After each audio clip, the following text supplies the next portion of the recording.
Oi, gente, tudo bem? Bem-vindos a mais um episódio do Take 5 Lounge. Dessa vez a gente vai falar sobre um assunto que é super importante para os negócios, sejam eles pequenos, médios ou grandes, e muitas vezes é um assunto que é negligenciado. A gente está falando da pesquisa. Em episódios anteriores, nós já falamos sobre como identificar os dados para tomar decisões. E a importância que isso tem. Hoje, especificamente, a gente vai entender como, às vezes, a gente precisa criar, ou então de que maneira que a gente olha para essas informações que estão aí em comportamentos, em pessoas, em situações, para que elas possam guiar as nossas decisões. E eu estou aqui com duas pessoas super especiais e especialistas nesse assunto. Vou começar apresentando a Mariana Canivese, uma amiga de muito tempo, que eu estou muito feliz de ter aqui. A Mari é consultora em pesquisa estratégica orientada ao cliente, com foco em dados aplicáveis, impacto social e crescimento sustentável. Há mais de 20 anos, ela vem ajudando as empresas a tomarem decisões mais eficientes com base em escuta estruturada. Ela também lidera o Recanto das Videiras, um projeto que é sensacional, vale conhecer, e une pesquisa, educação e sustentabilidade. É uma honra estar aqui, fazer o convite, estou super animada. Acho que esse papo vai ser bastante engrandecedor para a gente que participa, né, e para as pessoas que vão ouvir. Com certeza. Obrigada, viu?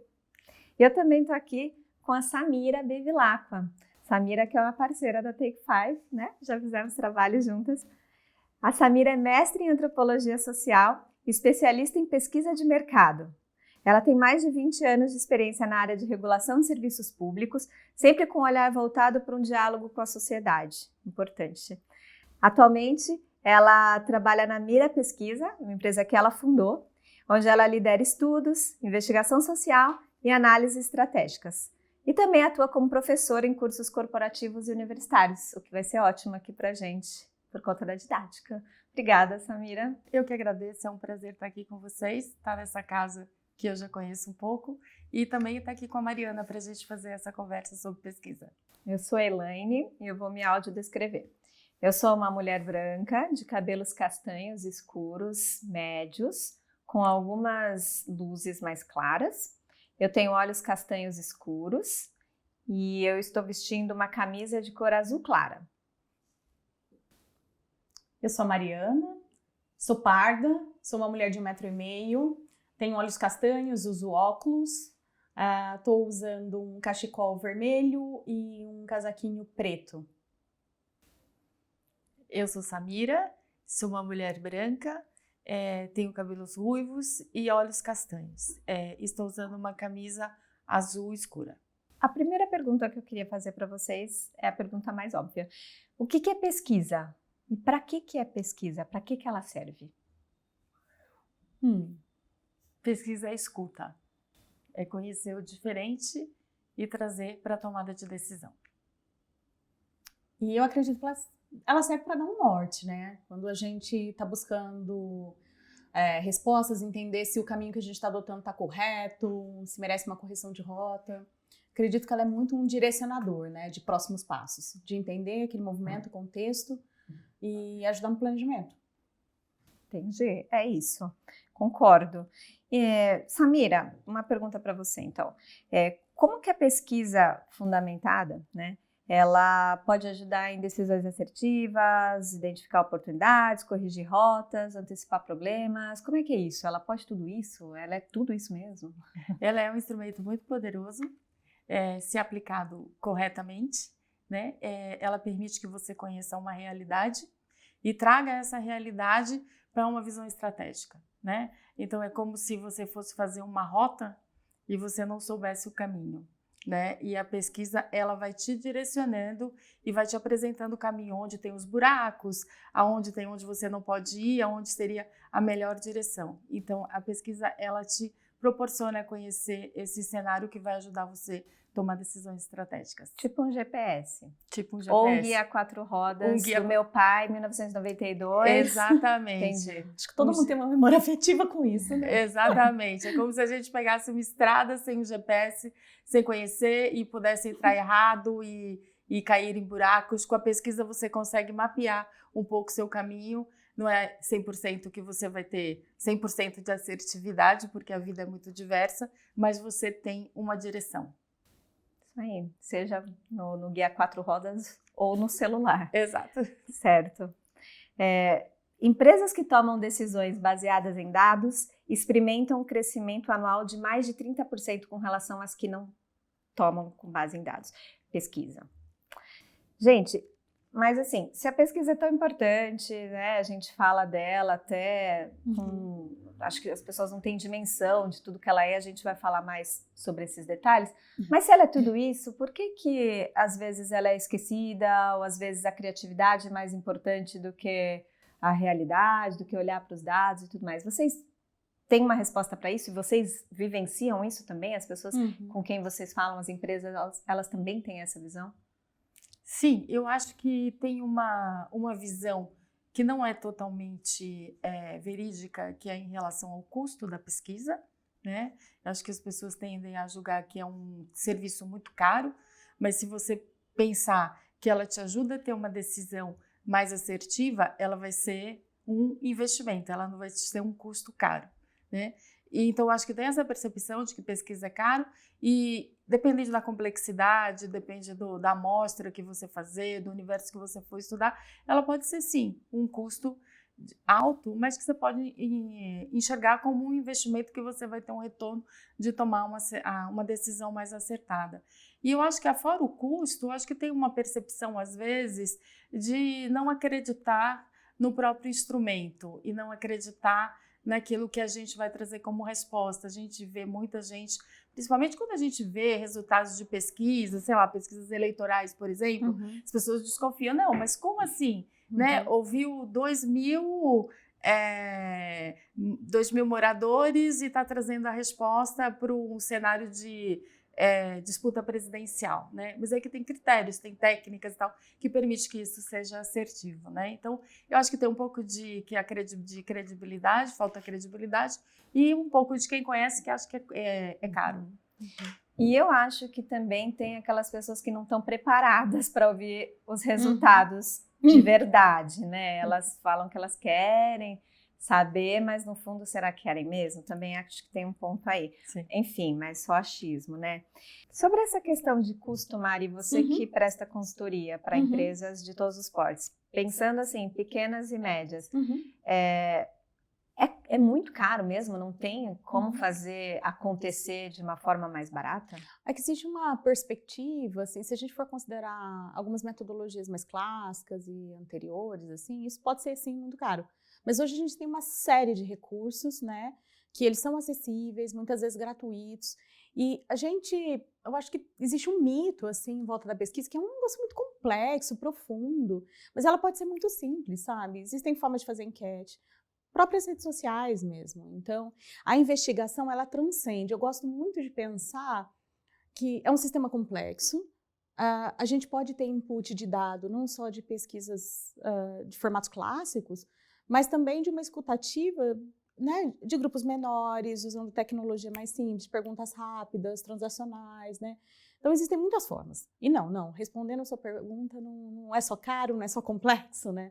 Existem muitas formas, assim, de fazer de um jeito rápido, acessível, e que os resultados vêm, sim, no curto prazo. Eu acho que tendo vontade, tendo essa cabeça, né, usando aí o jargão, esse mindset de olhar para informações, de querer entender o outro, entender uma situação, dá para fazer acontecer, né? Não. Legal. Você trabalha também bastante com empresas de impacto social, você tem, né, um negócio de impacto social também. De que forma você acha que, assim, o fato de os dados estarem mais democráticos, né, mais acessíveis, pode ajudar empresas com esse cunho também? Então, eu acredito muito que as coisas elas podem ser colaborativas, né? E às vezes a gente fala de pesquisa e esquece que a gente pode usar dados secundários, sabe? Existem uma série de bases disponíveis no mercado e que são gratuitas. A gente tem institutos públicos, inclusive, que fornecem isso de forma gratuita e que a gente pode olhar para fazer análise de contexto, né, de mercado. E até mesmo no dia a dia. A gente não precisa ter um super, ultra, mega CRM para tabular tudo que a gente precisa. A gente não precisa ter, né, as coisas elas podem ser mais simples.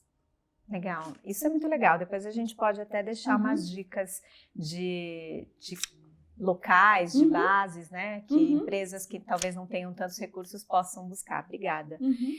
Você falou de dados secundários. Conta rapidinho pra gente. A gente depois vai esmiuçar um pouco mais, mas já que você citou, o que são os dados secundários? O que são os dados primários? Então, quando eu menciono isso de dado secundário, é assim, quando você vai, por exemplo, fazer um business plan de um negócio que é novo, você não tem, obviamente, o volume de recursos como essas grandes transacionais elas possuem, né? Tem milhões para investir em estudo de mercado. Então, o IBGE, por exemplo, ele disponibiliza uma série de bases de dados de perfil sociodemográfico. Existem vários institutos que monitoram o mercado, que tem estudos abertos, né, que você pode acessar.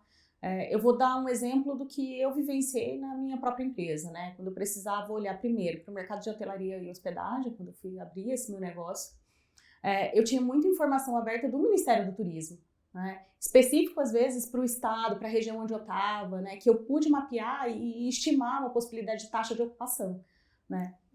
E são informações que, no primeiro momento, que eu não poderia acessar se eu tivesse que despender um volume muito alto, né? É óbvio que eu tinha um conhecimento prévio disso, mas ter isso de uma forma gratuita facilitou demais o início da minha jornada. Ela está falando do Recanto das Videiras, aquele projeto que eu falei que vale olhar. Certo. Super de acordo, um lugar que tem, né, que disponibiliza e que já é um belo de um ponto de partida, né? Bacana. Então, vamos falar um pouco sobre essa parte técnica. Samira, você que trabalha tanto tempo com isso, tem uma empresa de consultoria, conta pra gente um pouco sobre as principais metodologias que você acha que hoje são de baixo custo. As pesquisas quantitativas, elas tendem a ser de um custo menor, dependendo da complexidade e do tamanho da amostragem. A pesquisa qualitativa, ela é um pouco mais cara. Mas deixa eu falar um pouquinho o que é uma e o que é outra, né? A pesquisa quantitativa, ela vai medir a quantidade. Então, assim, ela vai te dar resultados em percentuais. Por exemplo, qual o percentual de estudantes negros na universidade pública? X, né? A gente tem lá, X.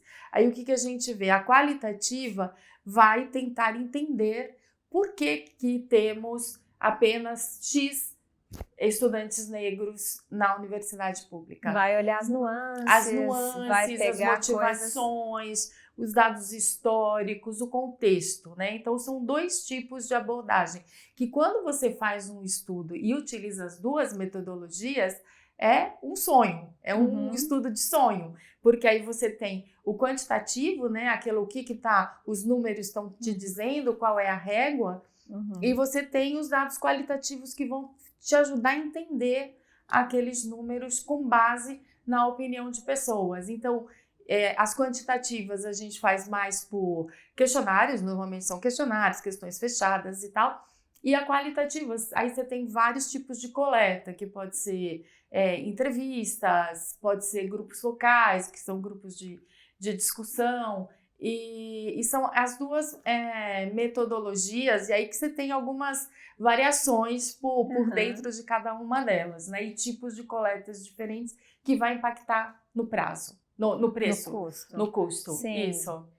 E assim, voltando, pensando nas empresas pequenas e médias, ou então empresas grandes que talvez não tenham uma área tão estruturada, dentre essas que você comentou, quali, né, os grupos focais, as entrevistas, é mais fácil a gente conduzir uma entrevista, certo? Um pouco mais barato que conduzir um grupo focal. Sim. Mas você também tem que estar super preparado para ser um bom pesquisador, né? Então... Sim, tem que ser um bom pesquisador. E tem também, como a Mari trouxe, os dados secundários. Nós temos no Brasil um acervo de base de dados muito incrível, não só no Brasil, né? Internacional também, que são bases que você consulta gratuitamente, isso para os pequenos empreendedores, médios empreendedores, você consegue traçar alguns perfis, algumas informações muito relevantes para negócios.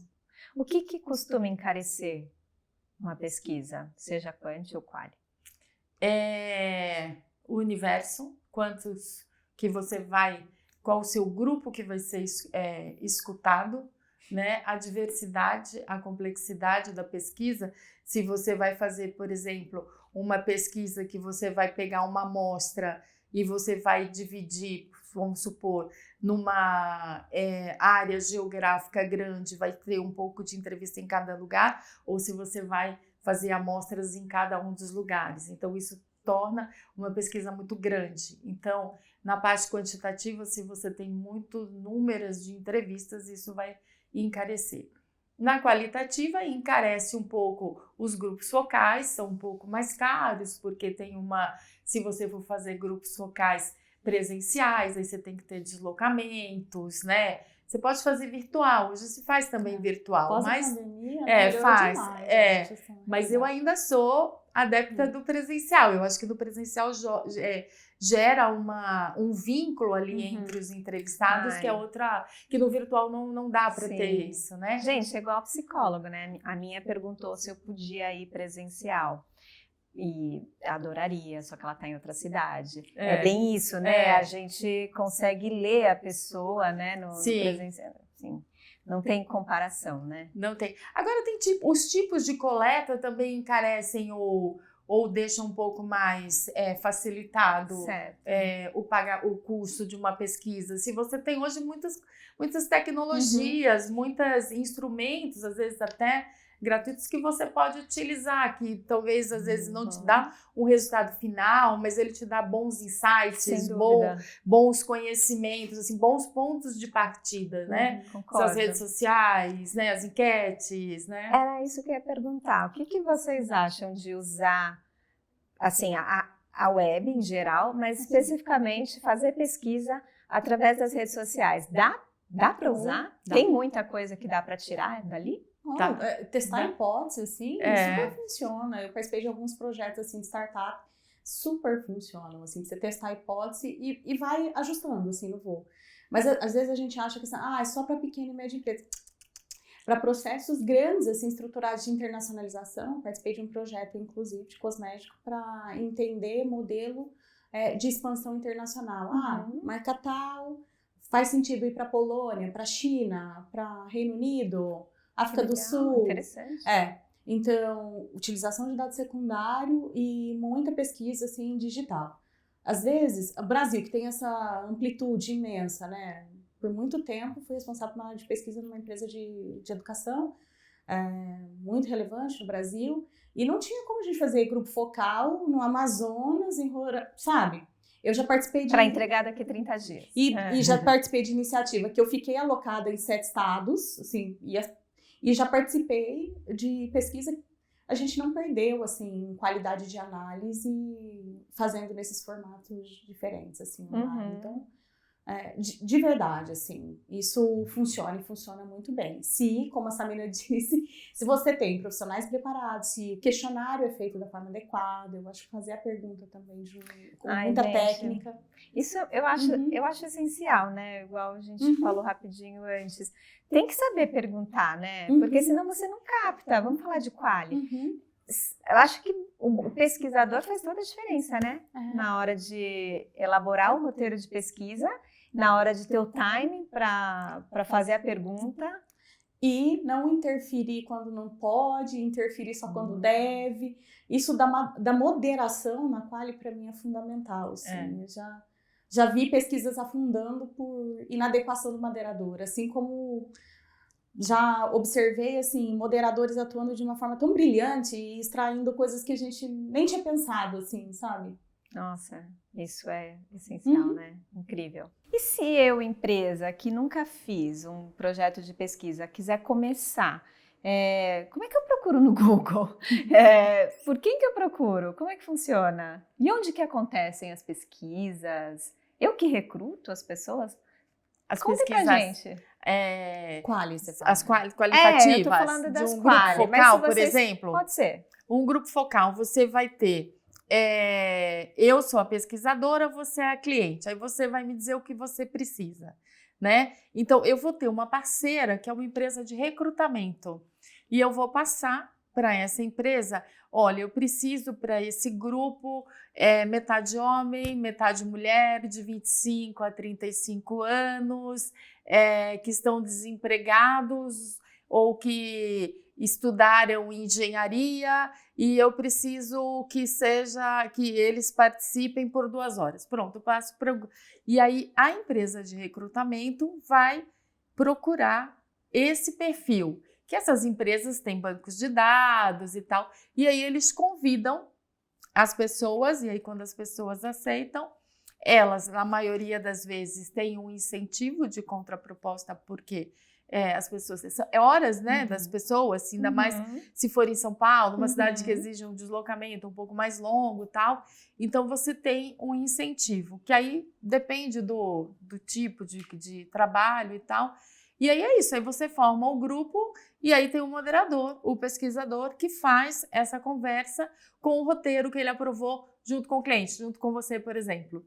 E aí, se você quiser, você pode acompanhar em salas específicas que são para realização de pesquisa quali. São as salas espelho, Salas espelhos. Não, Big Brother, assim. É um Big Brother, boa. É um Big Entendi. Brother. Mas não precisa, né? Se não tiver uma sala espelho, eu posso conduzir. Pode fazer online. Assim. E aí o Big Brother é online. Então, aí tem uma sala preparada online, que ficam essas pessoas que não podem aparecer.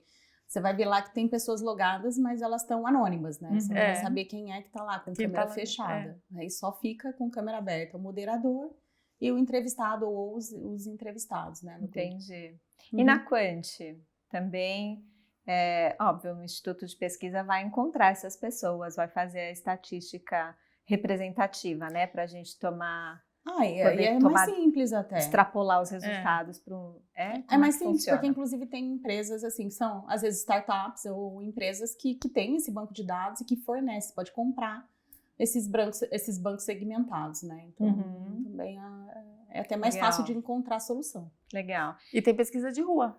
Né? Tem pesquisa de fluxo, que chama de fluxo. O pesquisador fica em um determinado lugar da cidade e ele entrevista quem está passando.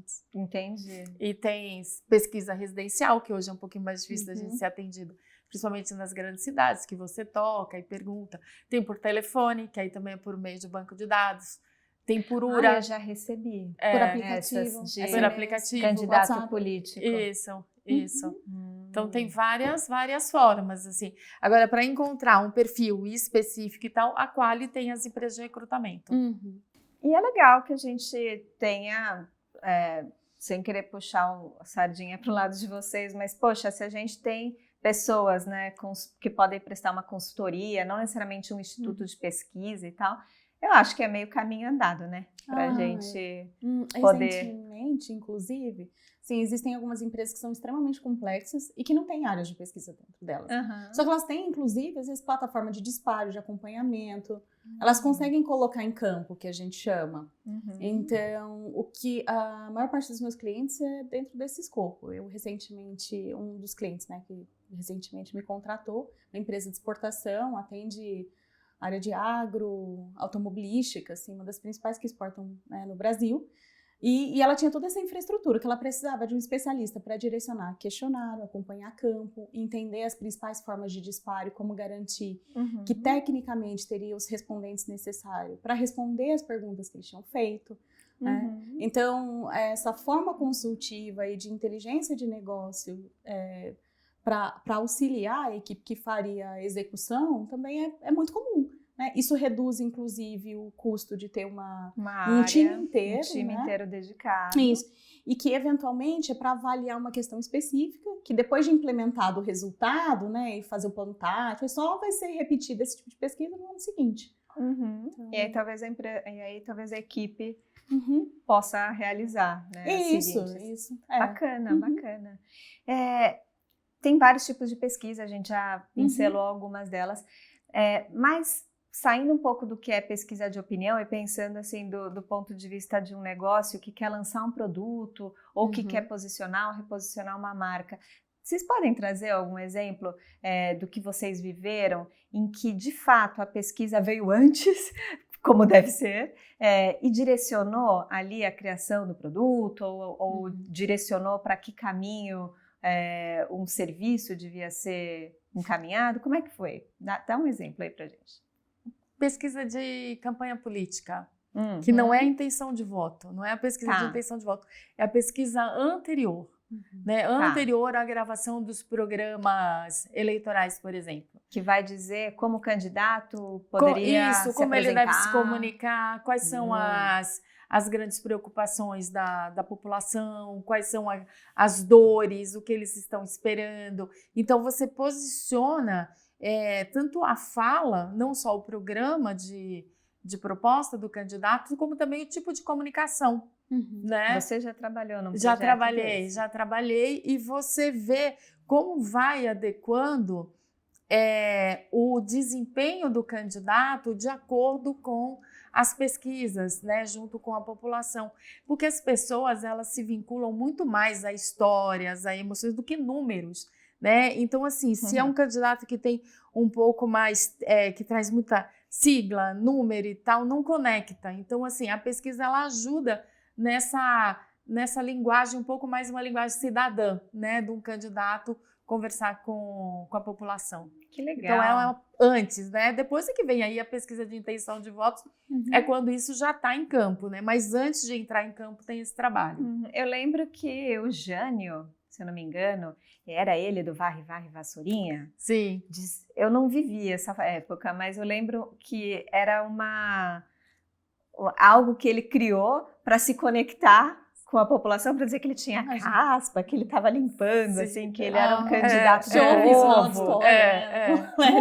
Muito interessante. Talvez ele tenha sido direcionado a escolher, né, essa forma diferente de dizer que ele era do povo.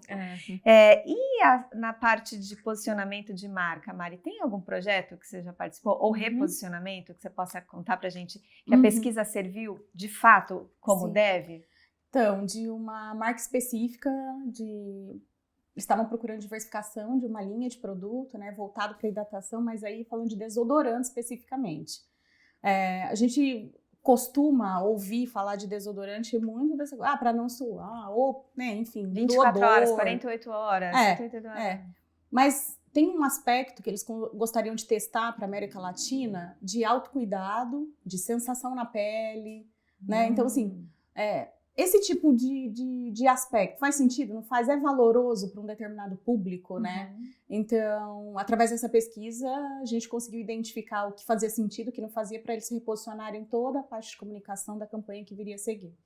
Entendi. Então, quais atributos explorar com aquele público que iam além do básico, que é proteger. Que olhavam mais bem-estar, né? E autonomia, e autocuidado, e um ritual todo, né? De autocuidado.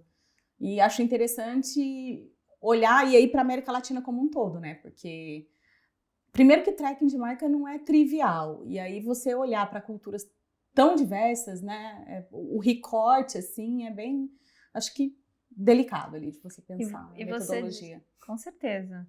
E você diria que esse insight que veio a partir da pesquisa, ele foi essencial? Ele foi trabalhado como talvez o principal atributo e ele gerou aí um resultado direto nas vendas? E inclusive quando a gente observa assim, resultado da campanha em si, para praças diferentes, para públicos diferentes e testes multivariados, assim, quando a gente olhava em ambiente digital, você percebia exatamente o que fazia sentido para cada público recortado, sabe? Então, olha só, acertaram na mosca. Samira, você que trabalha com pesquisa em serviço público, o que você considera que é o maior desafio? Quais são os maiores desafios para você embasar uma estratégia nesse segmento? A diversidade é o maior desafio, né? A gente considerar as características culturais, as diferenças sociais, né? Geográfica do Brasil, falando em pesquisa brasileira, essa diversidade é o maior desafio para o serviço público. E também, às vezes, o serviço público também, às vezes, não quer muito saber qual é a avaliação que a população está tendo do desempenho e tal. Mas eu acho que esse é o principal desafio conseguir esse equilíbrio. Está dentro da legislação também, tem muitos desafios que são legais, do que você pode fazer, o que você não pode. Mas eu acho que a diversidade é o grande desafio. Mas é uma ferramenta espetacular para a gestão pública. Eu até adicionaria, assim, tive uma experiência no meu início, assim, de carreira, foi quando mudou a lei na enfermagem, que anteriormente você podia ter ajudantes de enfermeiros em hospitais que não necessariamente precisavam ter um curso de formação, técnico, auxiliar. E aí essa lei mudou. E aí, nesse período, o governo fez um encomenda para o instituto que eu trabalhava para dimensionar quantas pessoas estariam nessa situação, para que desse um tempo para essas pessoas fazerem curso de reciclagem e não colocar essas pessoas no mercado de trabalho ali sem emprego, sem renda, né? Então, o Estado também pensa de uma forma muito estrutural, né? Como dimensionar melhor as políticas públicas, onde oferecer centros de educação e reciclagem, né? Eu achei isso incrível.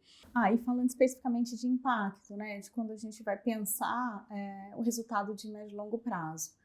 Tinha um projeto específico de educação que eu participei e que a gente foi mensurando aluminais, né? Então, estudantes que tinham já finalizado a graduação, considerando ali o quadro de pessoas que estavam empregadas, como que foi evoluindo a questão de receita na vida dele, né? E a gente conseguiu comprovar, dentro daquele universo que a gente decidiu estudar, que aquele grupo específico ele teve um aumento de 240% de receita após a graduação. Então, imagina isso num discurso para fomentar a captação de alunos, né? É muito relevante. É muito, assim, tem base da pirâmide, principalmente. Exato, né? muitas usam esse discurso, né? E amparado numa pesquisa que, de fato, é verdade mesmo. Então, é verdade, gente. É verdade. É verdade esse bilhete. É verdade esse bilhete. 10 anos de base, assim. Que legal. E você participou. Nossa, que bacana. Vou acreditar mais nessas propagandas. E no serviço público, Samira, você que trabalha com pesquisa nesse setor, quais são as principais metodologias e dá alguns exemplos para a gente de como funciona isso? A principal metodologia que eu tenho experiência no serviço público, de avaliação de serviço público, é a pesquisa Quant, né? É pesquisa de avaliação de serviço, pesquisa de satisfação, que são por meio de questionários e você avaliar a prestação do serviço, né? Eu tenho uma experiência grande em pesquisa de satisfação dos serviços de saneamento, né? E a partir da pesquisa, você traz para a gestão pública as informações muito importantes de onde estão os problemas enfrentados pela população, que às vezes é um indicador diferente do que o indicador técnico de quem está fazendo a regulação do serviço, a fiscalização, e a população traz outro olhar, que é um indicador complementar aos técnicos, né? Então, a partir disso, você pode direcionar onde que deve ser fiscalizado, quais normas podem ser revistas para dar conta dos problemas apontados, né? É um instrumento de participação social, né? Em que o poder público vai até a população para ouvir, né? O que está acontecendo para melhoria contínua. E o serviço de saneamento, que é um serviço essencial, né, para qualidade de vida, a pesquisa é muito, muito interessante. E utilizada. Entendi. E por curiosidade, no serviço público também, na parte de pesquisa para desenhar como o serviço vai ser realizado, não só para medir satisfação ou para ajustar a rota, você já participou de algum projeto desse tipo que foi bem sucedido? Já participei. A gente tinha, o problema era que me trouxeram, a gente tem, a população tem uma dificuldade de compreensão de uma fatura de um serviço público, né? Quais são as informações que estão lá, as pessoas não conseguiam compreender.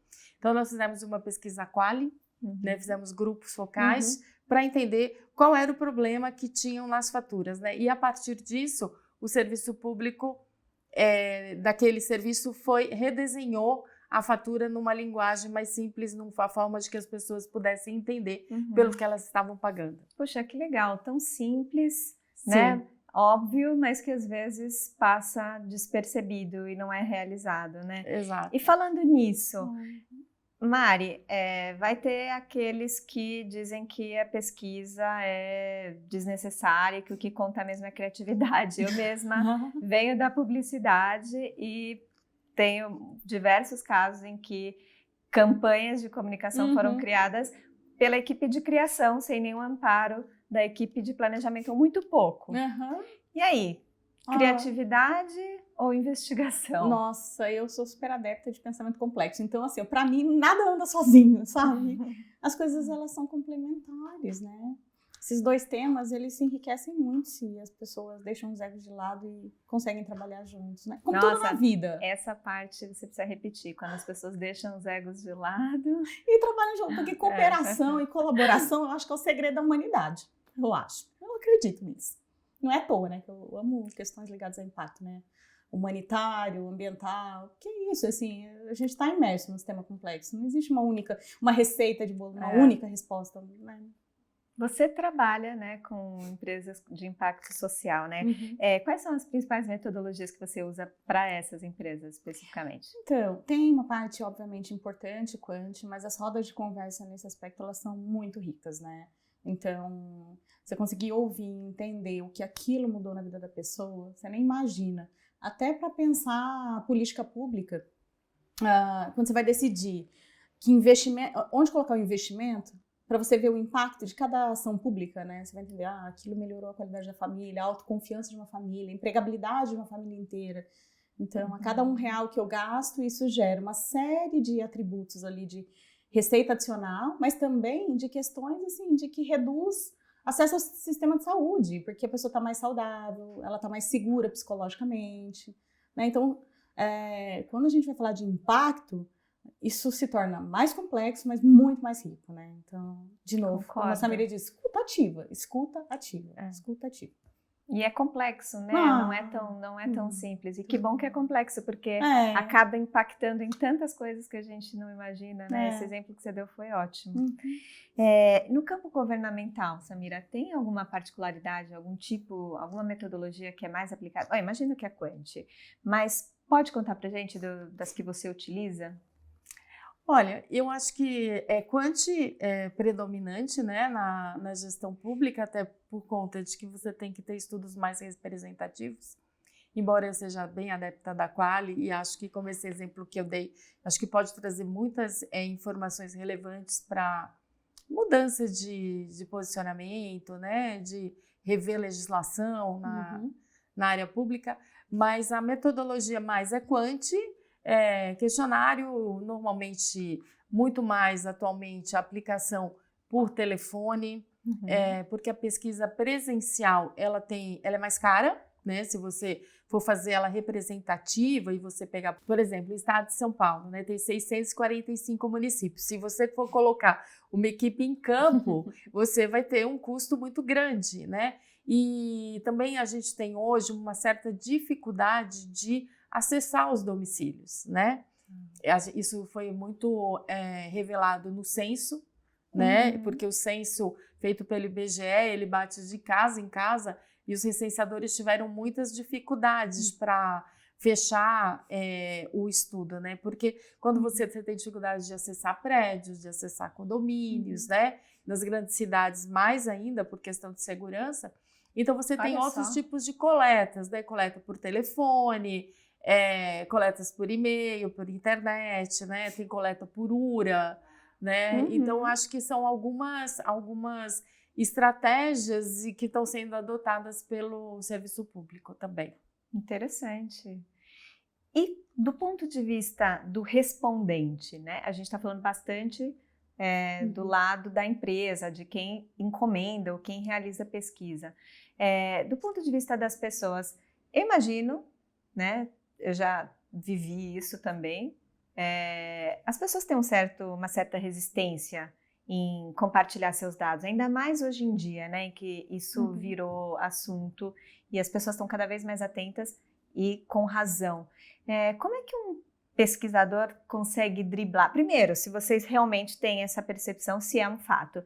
E segundo, como é que um bom pesquisador consegue extrair o que ele precisa das pessoas?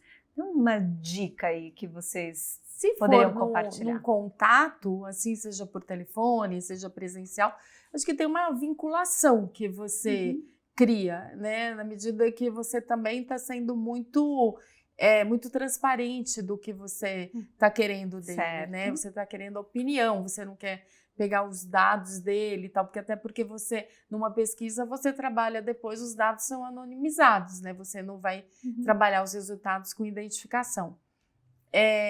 E é muito interessante quando você faz pesquisa representando o poder público, as pessoas têm muito interesse em participar e elas se sentem muito importantes por estar sendo ouvidas, porque as instâncias de escuta, sobretudo na gestão pública, elas são, às vezes, não são muito fáceis de acesso, não são muito eficientes.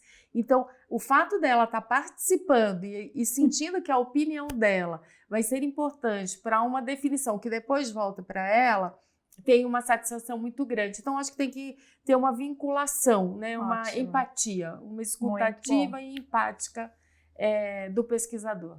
No ambiente, perfeito.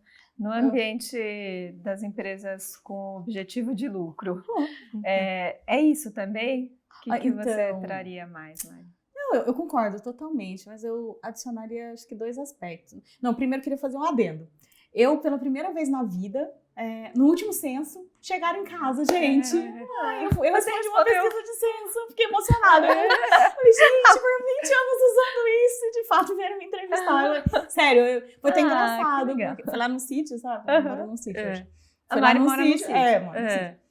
Na zona rural, eles chegaram. Aí eu lembro até hoje, assim, tinha acabado de sair um bolinho. Aí eu falei, não, gente, eu não tô acreditando que eu tô... O pessoal do centro, vem, vamos tomar um café, como bom. Que ótimo. Itapira, né? Itapira. Que ótimo. Aí, não, sério, assim, e foi isso. Eu falei assim, eu não tô acreditando que eu tô conseguindo... Óbvio, tem o meu viés de pesquisadora, claro. Mas assim, eu não tô acreditando que eu vou poder contribuir com essa história. Eu fiz parte dessa história. Legal. E tem uma coisa que eu acredito bastante. Eu faço muito uma analogia com a psicanálise, né? É um assunto que eu estudo já há bastante tempo e eu gosto muito.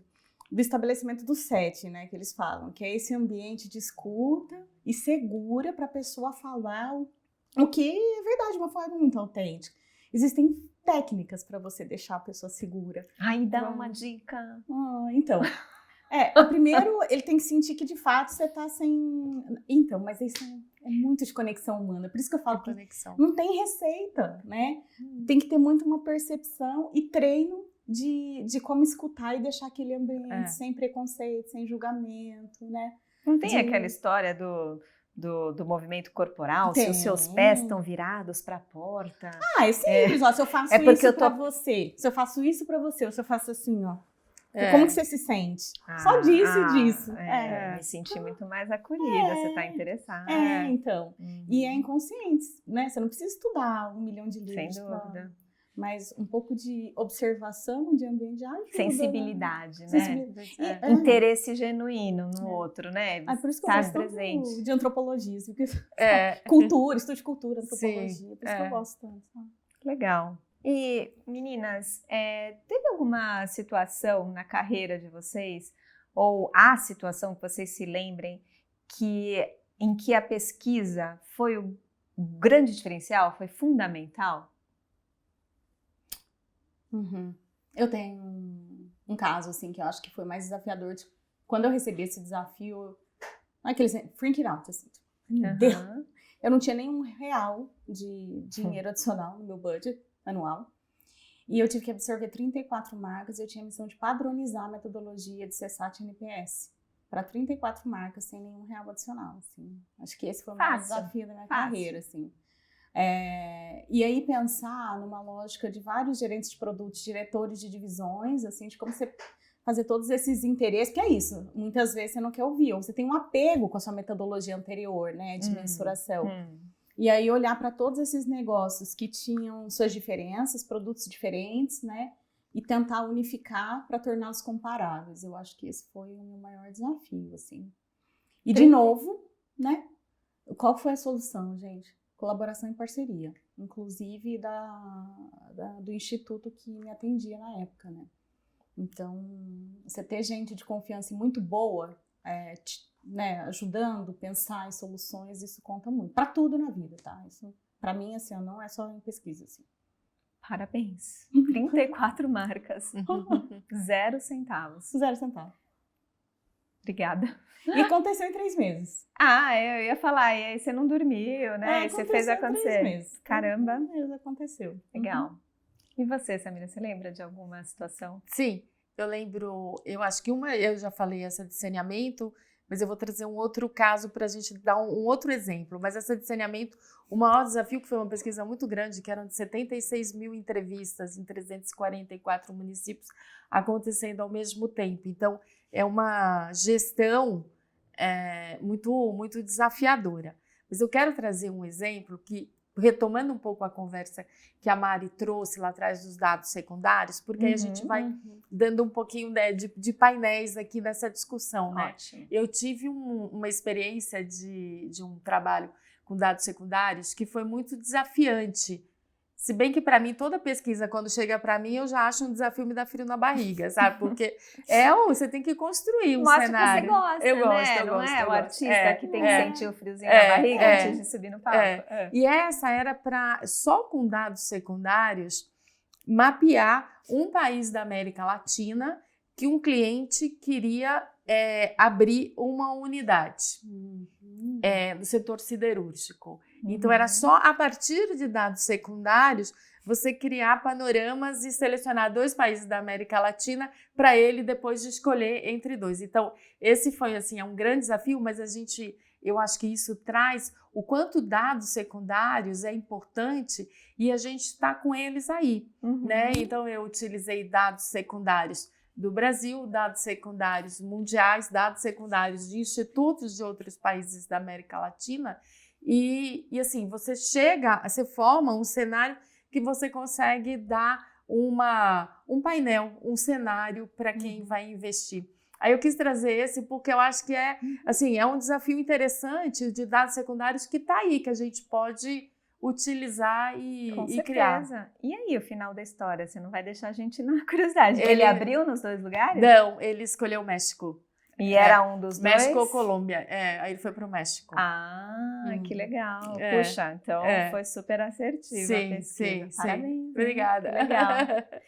E, gente, para a gente encaminhar para o fim, eu não posso deixar de falar do que a gente está vivendo hoje em todos os setores, né? Que é a inteligência artificial ocupando o lugar de pessoas, é uma realidade, e ao mesmo tempo agilizando muita coisa, né? Facilitando muita coisa. Como é que vocês veem? Primeiro, para Mari, você já usou IA em pesquisa? Eu uso. Como foi? Como é? Para tudo. Como? Conta. Eu peço para ele me desafiar no questionário. Peço para ele me desafiar se tem viés em alguma pergunta. Assim, desde a execução do questionário até no final da análise, assim. Eu faço minha primeira leva. De novo, nesse olhar, assim, de ter quase que um consultor me desafiando a todo momento. Assim, de fazer uma primeira análise, olhar e pedir rebate, sabe? Subo a base, vejo o que ele traz, depois que eu fiz uma análise prévia. Então, eu uso muito, assim, como checador de informação. E eu ganhei velocidade na hora de correção, questão ortográfica simples, às vezes você coloca lá e vê assim, tem uma construção melhor para esse público, de forma de falar mais claro, para ter mesmo esse exercício meio que de empatia, né? Quando você tem um público segmentado específico, você fala assim, eu preciso falar para esse público. Será que a linguagem que eu estou utilizando é melhor? Tipo, eu tenho um cliente de área jurídica. Imagina pensar a comunicação de como ele vai falar dos assuntos, sei lá, de família, de questões tributárias para um público leigo, porque eu estou usando essa questão de área jurídica, porque assim, os termos são muito específicos. É um ótimo exemplo. Né? É muito específico. E quando você traz isso, às vezes, para o escritório, para advogado, para advogada, ele não se reconhece que aquilo não reconhece. Nossa, mas gente, é sério que é difícil entender o que eu tô falando? Nossa, é impossível. É impossível, não é difícil, é impossível. Acredite, é difícil, viu? É difícil. O juridiquês. E tem alguns que não facilitam também, né? Parece mas eu sinto que sem querer. É em qualquer Em qualquer área, na nossa área também é assim. Se você verdade. diversificar um pouco esse mundinho que a gente vive, assim, mais corporativo e tudo mais. Aqui no próprio videocast, a gente está tentando, a gente deve estar falando coisas que talvez, e peço desculpas, tenham passado despercebidas e a gente falou rapidamente e não explicou. Mas a gente está tendo esse cuidado, né, de tentar explicar o máximo possível para quem não trabalha em pesquisa, né? Não, é simples. Encontra um grupo de médicos e entra no meio do assunto. Não consegue. Um grupo de economista, engenheiro. É natural. Eu que atuo muito na área de regulação de serviços públicos, aí é advogado e economista, sobretudo, engenheiros. Ainda bem que você é Pronto, aí, antropóloga. aí eu sou antropóloga, aí eu fico tentando trazer para a linguagem simples, né? Para uma linguagem sem cidadã. dúvida. Né?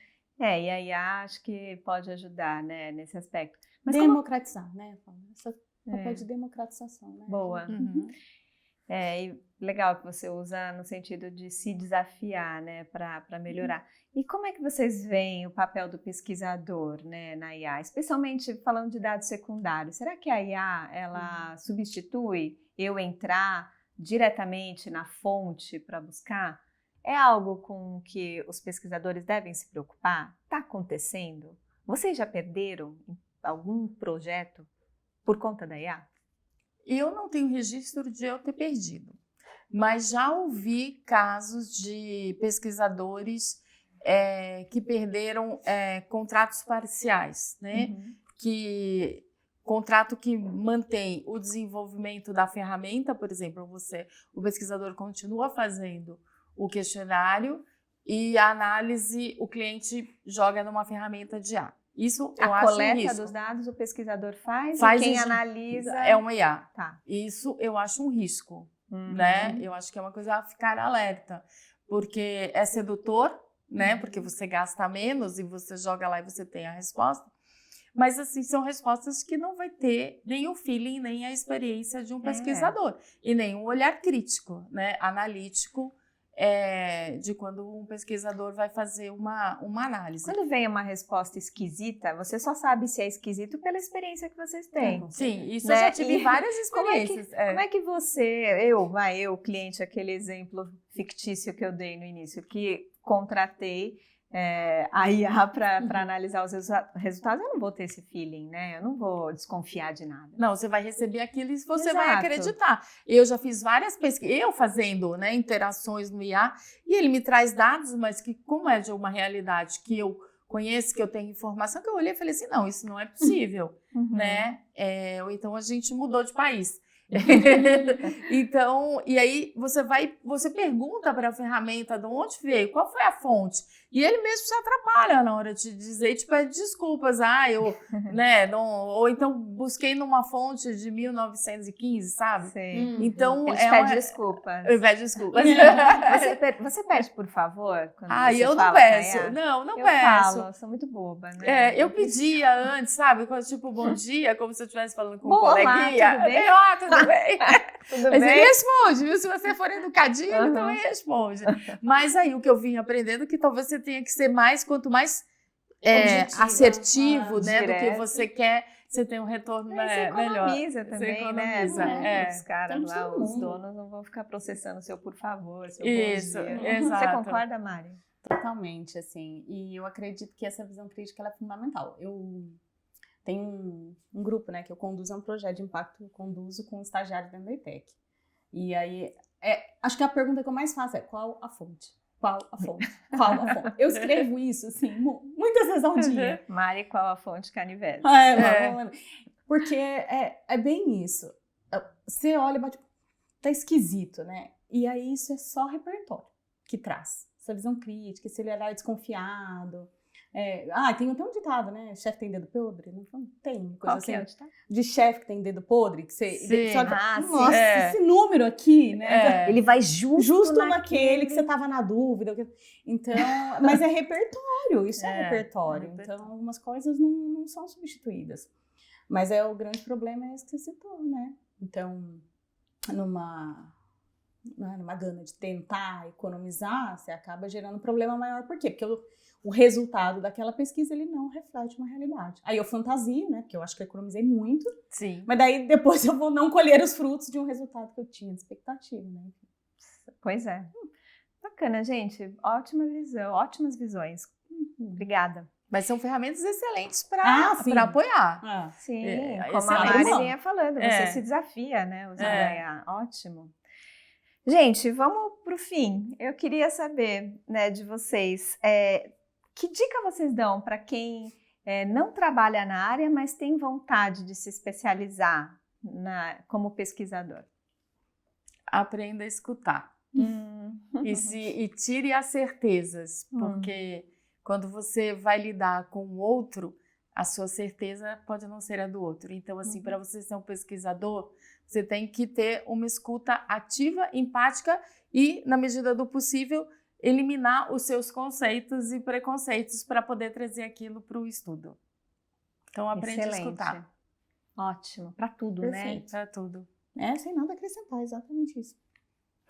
E tem algum livro que vocês leram e que vocês conhecem e recomendam para quem quiser conhecer um pouco mais do universo? Eu penso que, assim, o pesquisador, ele tem uma questão muito da curiosidade e de um apetite por aprender de uma forma muito humilde. Deixando, assim, aquelas crenças, assim, de início de vida de lado. Então, para mim, leitura é fundamental, assim, ler muito. Consumir muita informação de várias fontes, não só aquilo que te interessa no primeiro momento. Então, tem que ser um bicho curioso. Esse é o primeiro ponto. E aí, o que eu acredito muito também é estudar de sistemas complexos, como eu já disse, sabe? As coisas, elas não são unilaterais, não é, sabe? Não é o bem e o mal, não é antagônico só, né? As coisas, elas se cruzam, elas se relacionam, elas são complexas. Então, eu diria que estudar um pouco de sistemas complexos ajuda bastante, né? Então... Tem algum livro que você lembre? Tem. Aí agora a gente pode fazer a gente manda depois, a gente coloca no letra. Eu tenho problemas com o nome, grave, assim. Tá bom. Mas tem um francês, assim, muito bom, de sistema complexo, que é... Edgar Morin. A complexidade. E o Friedrich Job Capra. Tem uma coletânea sobre alfabetização ecológica, mas que eu acho que ele traz muito para o mundo prático, de uma forma lúdica. Como é que os sistemas complexos, eles interagem, faz, por exemplo, que uma criança entenda, depois que já teve acesso àquela informação de um jeito prático, lá no longo prazo. Vou dar um exemplo. Eu vou lá e eu acompanho aqui. Eu plantei uma semente, tem a minhoca lá que vai andando, vai furando a terra, depois ela cresce, o sol bate, a água bate, né? Tudo isso a criança vai observando. Lá no 5º ano, quando ele ouve a palavra fotossíntese, que ele já está pronto na cabeça dele, ele já traduz na hora. Né? Assim como quem não teve acesso, eu já ouvi, tá? Isso não mostra um ramo de trigo. De onde vem? Da vaca. Acontece. As pessoas não sabem a origem porque não observaram e não entendem esse sistema complexo. Então, de onde vem o limão? Do supermercado. Exato. O leite da caixinha e segue o baile, entendeu? Claro. Então, isso. E você, Samira, alguma sugestão de livro para quem está interessado em se aprofundar? Sim, eu diria, como a gente falou aqui muito de escuta, do outro, da diversidade, acho que são alguns livros, eu como sou antropóloga, eu vou sugerir um livro que é um livro muito fácil de ler, que chama O que é Cultura, né? Do Roch Laraia, um autor brasileiro, e outro para pegar na carona, O Povo Brasileiro, que é do Darcy Ribeiro, que é um grande antropólogo, para a gente entender quando a gente fala das dificuldades relacionadas à diversidade, as características do Brasil. Concordo. Então, são esses dois. Muito bom. Obrigada. Eu indicaria. E, gente, para fechar, resumam para a gente, pesquisar o quê e por que pesquisar? Para ter um direcionamento, né? E conseguir chegar nas metas que você definiu. Simples. Pesquisar o quê? O outro. Você se colocar no lugar do outro, entender aquele mundo para você poder tomar decisão ou interagir com ele. Obrigada, pessoal. Foi muito bom, gostei muito. Espero que vocês também tenham gostado. A gente se vê no Spotify, no YouTube e no próximo episódio. Tchau, tchau!